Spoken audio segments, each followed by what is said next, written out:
Banyak yang berkata bahwa Yesus itu radikal. Bahkan ada yang menuduh ajarannya ekstrim dan berbahaya. Bukankah ia yang mengajarkan jika matamu yang kanan menyesatkan engkau, cungkilah dan buanglah itu? Atau jika tanganmu yang kanan menyesatkan engkau, penggalah dan buanglah itu? Dia juga pernah berkata, barang siapa mau menyelamatkan nyawanya, ia akan kehilangan nyawanya, tetapi barang siapa kehilangan nyawanya karena aku, ia akan memperolehnya. Apakah benar Yesus mengajarkan radikalisme? Apakah ajarannya sejalan dengan tindakan-tindakan ekstrim seperti menyiksa diri sendiri sampai mati atau bom bunuh diri demi agama dan membela Tuhan untuk mencapai kemuliaan dan kekekalan? Pada episode kali ini kita akan membahasnya secara terbuka dan alkitabiah. Mari kita gali bersama.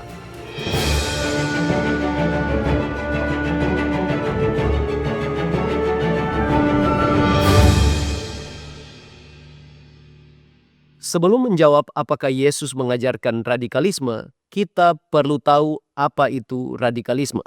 Radikalisme berasal dari kata Latin radix yang berarti akar. Secara harfiah, radikalisme berarti paham atau ideologi yang menginginkan perubahan besar dan mendasar sampai ke akar-akarnya dalam sebuah sistem sosial, politik, atau agama. Sayangnya, dalam konteks modern, radikalisme biasanya mengarah pada paham yang memaksakan perubahan dengan cara-cara ekstrim, fanatisme yang tidak toleran, penuh kebencian, dan anti kemanusiaan, serta menghalalkan apapun termasuk kekerasan, mengorbankan diri dan orang lain untuk mencapai tujuan. Dalam ruang lingkup agama, radikalisme muncul ketika ajaran ditafsirkan secara sempit dan digunakan untuk membenarkan sikap-sikap ekstrim, menganggap kekerasan sah atas nama Tuhan sebagai perjuangan suci. Apakah ini sejalan dengan ajaran Yesus? Tentu kita perlu memahami konteks perkataan Yesus ketika dia berkata tentang mencungkil mata dan memotong tangan dalam Matius 5 ayat 29 dan 30. Di sana, Yesus sedang menggunakan gaya bahasa hiperbola, yaitu bahasa yang dilebih-lebihkan untuk menekankan keseriusan dosa. Jika matamu yang kanan menyesatkan engkau, cungkilah dan buanglah itu. Karena lebih baik bagimu jika satu dari anggota tubuhmu binasa daripada tubuhmu dengan utuh dicampakkan ke dalam neraka. Dan jika tanganmu yang kanan menyesatkan engkau, penggalah dan buanglah itu, karena lebih baik bagimu jika satu dari anggota tubuhmu binasa daripada tubuhmu dengan utuh masuk neraka. Yesus tidak sedang mengajarkan atau membenarkan tindakan menyiksa diri atau mutilasi diri. Buktinya, dalam seluruh Injil, tidak pernah ada satu murid pun yang benar-benar mencungkil mata atau memotong tangan demi keselamatan. Selain itu, Yesus sendiri dalam pelayanannya justru menyembuhkan tubuh manusia, bukan menyiksa atau menyuruh merusaknya. Jadi, mencungkil mata dan memotong tangan tidak boleh dimaknai secara literal. Mata melambangkan motivasi yang lahir dari hati, dan tangan menunjuk pada tindakan atau kebiasaan. Jadi penekanan dari perkataan Yesus mencungkil mata dan memotong tangan adalah menyingkirkan sumber dosa secara radikal dan dengan tegas memutus kebiasaan yang menuntun pada kejahatan. Lebih baik kehilangan sesuatu yang berharga daripada kehilangan hidup kekal. Ajaran Yesus ialah tentang keseriusan melawan dosa yang dapat menghalangi seseorang memperoleh hidup kekal dan memotong dosa itu tepat pada sumbernya, bukan untuk menyiksa atau melukai tubuh. Bagaimana dengan perkataan Yesus tentang barang siapa kehilangan nyawanya karena aku, ia akan memperolehnya? Di sini, Yesus sedang berbicara tentang penyerahan diri total kepada Tuhan. Dia tidak pernah mengajarkan atau membenarkan tindakan bunuh diri.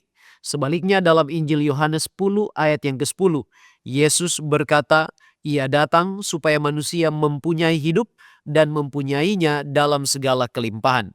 Dalam Injil Matius 26 ayat 52, Yesus berkata kepada Petrus, sarungkanlah pedangmu itu, sebab barang siapa menggunakan pedang akan binasa oleh pedang. Artinya, Yesus dengan tegas menolak kekerasan. Kehilangan nyawa di sini bukan berarti bunuh diri atau sengaja mencari kematian untuk diri sendiri, melainkan dengan sadar menyerahkan ego, mati terhadap dosa, siap menderita karena iman, dan kesetiaan sampai mati jika dianiaya karena nama Yesus. Apakah Yesus membenarkan tindakan-tindakan ekstrim seperti bom bunuh diri yang mengatasnamakan agama dan untuk membela Tuhan demi mencapai kemuliaan dan kekekalan? Jawabannya tentu tidak. Yesus tidak pernah mengajarkan membunuh orang lain demi Tuhan, menjanjikan surga bagi pelaku kekerasan, atau memerintahkan murid-muridnya melakukan teror. Dalam Lukas 9 ayat 51-56, ketika suatu kali orang-orang Samaria tidak mau menerima Yesus dalam perjalanannya ke Yerusalem, Yakobus dan Yohanes murid-muridnya berkata, "Tuhan, apakah Engkau mau supaya kami menyuruh api turun dari langit untuk membinasakan mereka?" Yesus justru berpaling dan menegur mereka, lalu pergi ke desa lain. Yang diajarkan Yesus adalah kasih yang radikal. Matius 5 ayat 44, "Kasihilah musuhmu dan berdoalah bagi mereka yang menganiaya kamu." Demikianlah ajaran Yesus menentang kebencian, kekerasan, serta menolak paham terorisme. Yesus tidak pernah mengajarkan fanatisme buta, kekerasan untuk membela agama atau Tuhan, dan menyiksa atau menyakiti diri dan orang lain demi surga. Ia mengajarkan transformasi hati dan kasih, pengampunan dan kerendahan hati yang radikal. Jadi, apakah Yesus mengajarkan radikalisme? Jika radikalisme berarti kekerasan, fanatisme sempit, kebencian dan teror, jawabannya pasti tidak. Tetapi jika radikal berarti transformasi hati dalam kasih, pengampunan dan kerendahan hati, kekudusan hidup, mati terhadap dosa, serta setia dalam iman dan pengharapan sampai akhir, maka ya, Yesus mengajarkannya dan bahkan menghidupkannya. Bila radikalisme modern berarti membenci musuh, penuh amarah dan pembalasan, mengorbankan orang lain atau menghilangkan nyawa orang lain demi ideologi agama, ajaran Yesus justru sebaliknya, yaitu mengasihi dan mendoakan musuh, mengampuni, mengorbankan diri demi kepentingan orang lain, bahkan Yesus rela mati untuk menyelamatkan dunia. Radikalisme versi kekristenan adalah tentang kasih dan pengorbanan yang mengubahkan. Itu bukan tentang pedang dan kekerasan, tetapi tentang salib dan pengorbanan.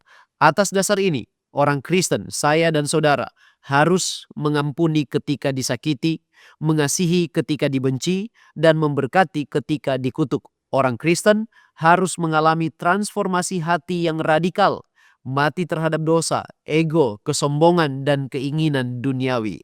Semuanya itu mungkin bila Yesus tinggal dalam hati melalui Roh Kudus.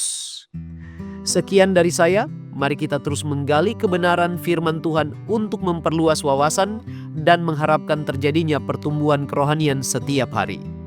Jika Anda merasa diberkati dan dicerahkan oleh pembahasan ini, like dan komen serta bagikan video ini kepada orang-orang terkasih Anda. Dan kita akan berjumpa kembali pada episode selanjutnya hanya di Death Inside Growth. Tuhan Yesus memberkati kita sekalian.